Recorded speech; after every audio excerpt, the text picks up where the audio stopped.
Hello, I'm Darian Graham-Smith, PC Pro's technical editor. And I'm Tim Downton, editorial director of PC Pro, and I have in my very excited hands the Kindle Fire HDX, the 7-inch version of. But what do you have there, Darren? It looks kind of similar.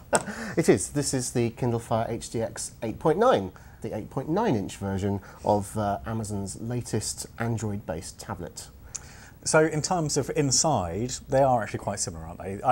If you just look at it, if you flick along like that, then you see that the interface just goes so fast. Yeah, it's got a 2.2 gigahertz CPU, which is fast by Android tablet standards. But I really want to focus on, not just the performance, but also the interface itself, because it's important to be clear that Amazon's Android-based tablets aren't direct equivalent to, for example, the Nexus 7.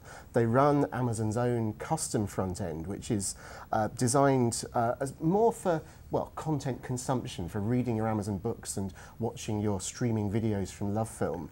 As much that as running apps, I think. Yes, and I agree with you, but we should be clear that's not necessarily a problem, because it does that so well. If you do just want to read books or watch films streaming into your device, this is a great device. And likewise, if you just want to go online, it has everything you need.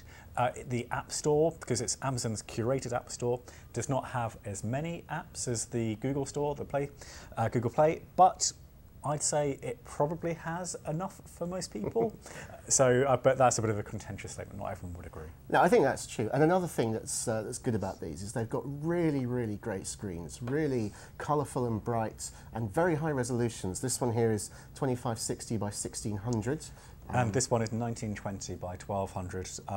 Yeah, they're both absolutely brilliant, superb actual viewing angles. So there's never a time when you'll be unhappy with that screen. No, well, I think it's important because these are sold partly as e-readers, as devices that you're going to want to read, a book on for maybe an hour at a time. And also, what I think is particularly nice about this one is, despite its size, it's actually remarkably light for what it is. It only weighs 369 grams, which I believe is rather lighter than an iPad Air, and certainly when you pick it up, it doesn't feel anything like as substantial as you might expect from looking at it. So it's quite comfortable to hold for extended periods of time.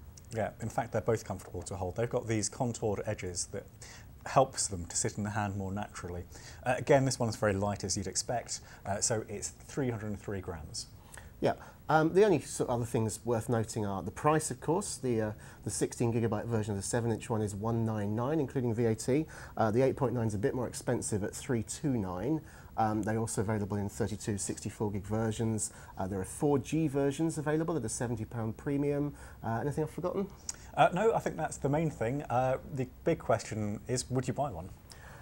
I wouldn't buy one for myself, but I've got to admit these are really nice pieces of hardware. So for somebody who didn't want a general purpose Android tablet and who just wanted a device for making use of those Amazon services, I wouldn't hesitate to recommend, well, the 7 because it's small and compact, or the 8.9 because it really is a lovely and very lightweight piece of kit.